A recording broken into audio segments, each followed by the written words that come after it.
This is Thursday Live with Coach Rahti and Coach Ra's perspective. I'm going to share a little about what it means to be with what is. I think that's the definition of bliss. I'm going to share some tarot cards with you that I pulled. I did this before and I'm going to do it. Yes, I did it. I was able to, I'm going to pull out here. Reverse the camera. Now, I did a tarot card pull because I did 2 consultations last week, neither of which hired me, and both of whom really seemed like they would. And my initial reaction was anger and frustration and all that human stuff. And then I decided to work with what had occurred by asking the deck how to deal with professional disappointment. So I'm going to go in one card at a time.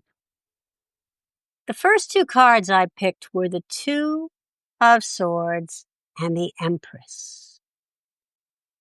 You'll notice that the 2 of Swords has a woman sitting cross-legged, blindfolded, holding the 2 swords. Swords represent the air element, thoughts, thinking, perhaps holding 2 thoughts at once, and she doesn't know which to believe in my interpretation.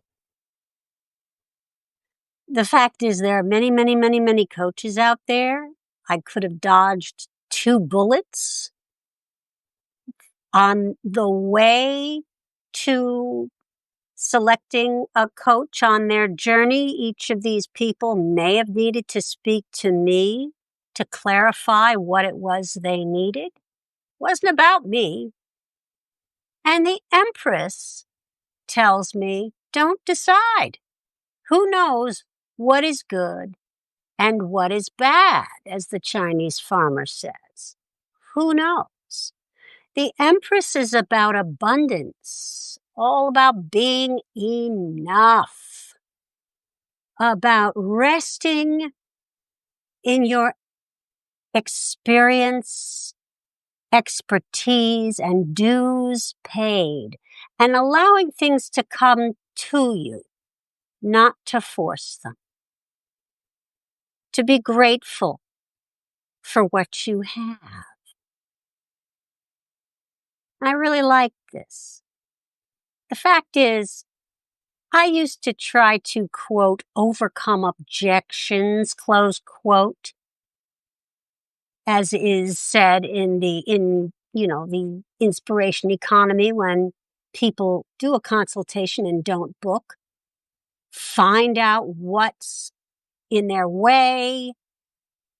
I don't do that anymore because I have found that if you've got to do that, you're not respecting the other person's autonomy. And if you have to drag them into your practice, you're going to have to drag them around, as a very wise business coach of mine once said. A couple other cards that I pulled to help me figure out how to implement this wisdom and live in it. And remember, the first was the Lovers. The Lovers that card is about unity. It's all good. Whether someone books or not, it's all good. Again, it's not about me. The world is infinitely complex, and we're just here as part of other people's journey. Isn't that a wonderful concept?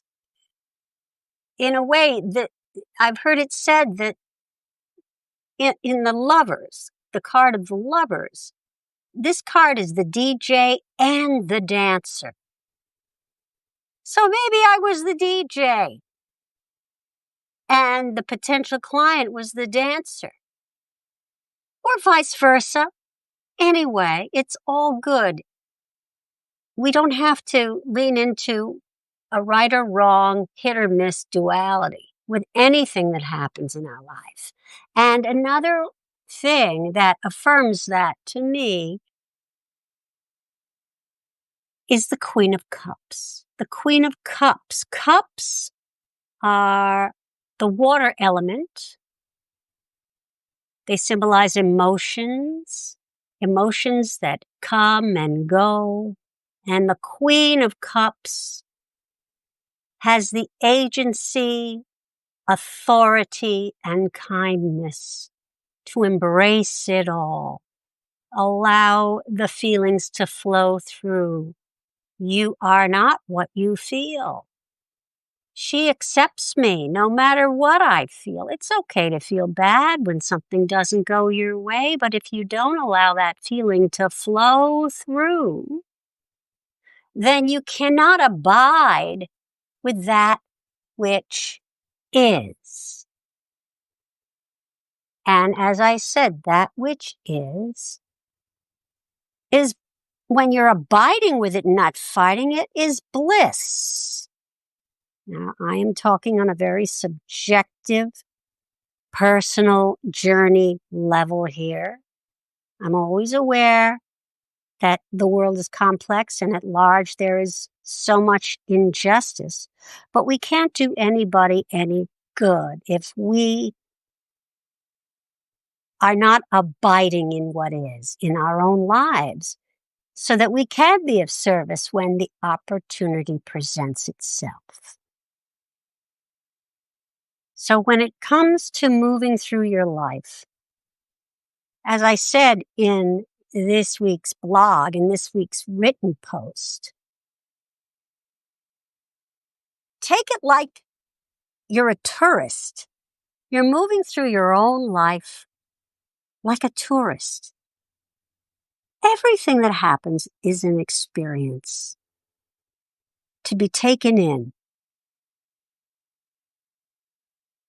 just to allow, so that you can move on and express more of who you are in life. Because your desires, it is also said, are the blueprint of your potential. The blueprint. So keep following them and don't worry about things working out the way you plan. Don't worry about the how. Just stay with it. I hope you've enjoyed this live. I'll talk to you next week.